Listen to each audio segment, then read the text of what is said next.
On Tuesday night, our next guest scored his 50th goal in the 54th game of the season, thus joining his father, Bobby Hull, as the first father and son duo ever to score 50 goals. Here we see this taking place right there. Ladies and gentlemen, from the St. Louis Blues, say hello to Brett Hull. Brett, are you back there? Nice to see you. How you doing? Good. Fine. Thank you very much. Have a seat now. Congratulations. Thank you very much. Now, this is like a big deal in your career, isn't it? You're in your, what did we say, fourth season? This is my third season. Third season in the NHL. Yes. Now, have you always been this prolific a goal scorer? No, I really wasn't. I was never really a great goal scorer until I got up to junior and college hockey. And what was the change? Why did things become different for you? Well, I don't know. I think it's just, you know, a little bit of maturity, and you go out and you learn to play in your levels of junior and then college, and then you go up to the pros, and you have to learn to play at that level as well. And how many goals do you see yourself scoring this year?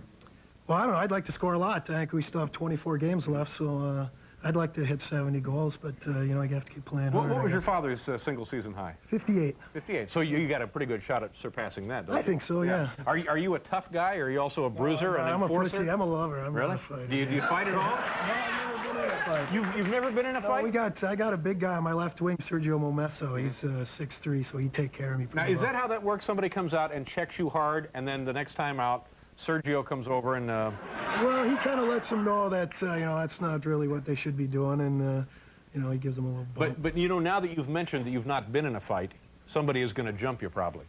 Yeah, I hope not. I may take you on now.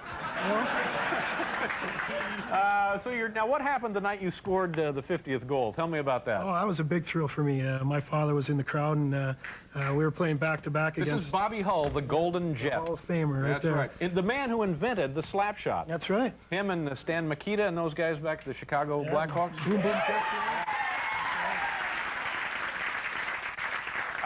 And do you think that your shot is harder than your dad's? I don't think so, no. Yeah. He could really cook him in there, couldn't he? Oh, couldn't he? 118 miles an hour. Yeah. Skate 30 miles an hour. Yeah. I'm not quite there. So anyway, you're there and you're playing in St. Louis at the, what do they call that now? Is that the Checker Dome? Well, it's been the Checker Dome. Now it's the arena. You know, Ralston Purina used to own the team, and it was called the Checker Dome now. Packed house? It's just the arena. You're playing who? We're playing the Toronto Maple Leafs. Right. Yeah, and I got a breakaway, and I put it in. It was, I had one earlier in the game, actually, but it was reported to go off Paul McLean's foot, and you know, I was a little excited, but I knew it went in off his foot, and the crowd was going wild. I was just hoping I was going to be able to let him do it again. Oh, so the celebration is actually premature, because there is a goal scored, a clot of guys around the net, and it bounced off somebody's skate. Now, if they had said that it was your goal, would you have skated over to one of the guys and said, no, it came off his skate? Yes, I would have. Yeah. Are you sure? Yes, I think so. Paul McLean is such a great guy, and he was saying that's the biggest ovation he's ever had for 20 goals in a season. So now, how are the Blues in the thick of things? They're contenders this year, right? Yes, we're having a good year. We're a very young team, and we're only 2 points out of second place right now, and we're doing very well in the overall standings. So they don't pay much there at that franchise, do they? No, that's funny you say that. I was in New York.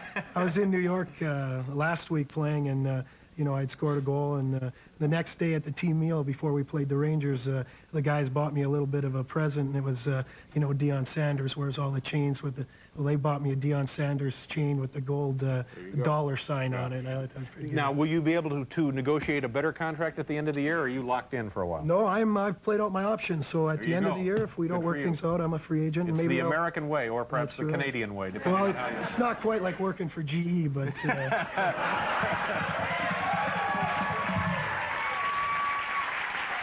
you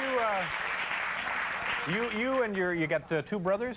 I got 3 brothers. 3 brothers? Yes. Any sisters in this family? And a sister. Yeah. Does she skate as well? She used to be a figure skater, but she's gone more into school now. She wants to become a psychiatrist. So did you grow up in Chicago, or did you maintain a home in Canada? Yeah, my first 7 years I was in Chicago, and then when my father left the NHL to go to the WHA, we moved to Winnipeg. Right.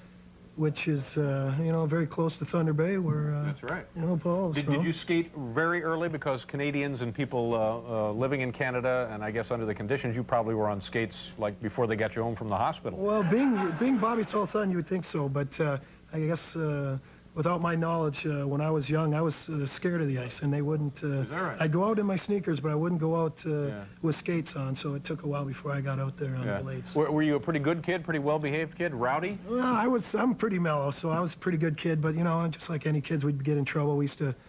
There was a neighbor of a friend of ours, and we didn't like them very much, so I'd go over there sometimes with my underwear and a bag over my head and ring their doorbell. And, you know, I still do that. I did that a couple of weeks ago. It ain't bad. I saw that on the 8th anniversary show. Here's a question you get a million times, but what are your feelings of being successful in your own right and also having your father, the superstar? Well, I can play that both ends. Like you could come up to me right now and say, you know, compared to your dad, you're brutal, and I go, well, you know, he's a Hall of Famer. And then if you say I'm great, I go, well, that's nice, because it's nice being compared to a legend that he is. Yeah, and it's nice also that you get 50 goals, man. That's nothing to be sneezing at, is it? That's nice. Yeah. You know, and it would be good to see you guys in the playoffs and down the road maybe a cup, huh? Yes, definitely. Boy, the people in Missouri would go nuts, wouldn't they? Get a Stanley Cup? Well, I tell you, I don't know the way they drive. I don't know if they'll make it to half the games. I don't know what that means. Nice to see you, Brett. Thank you very much for being here. Brett Hull, we'll be right back.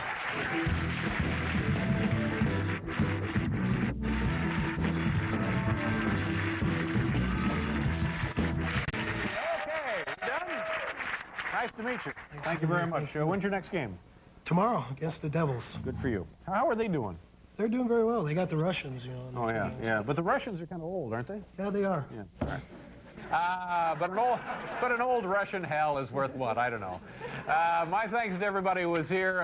Jack Bruce and Ginger Baker, Polly Draper, and everybody. We'll see you Monday. Have a good weekend. Good night, everybody.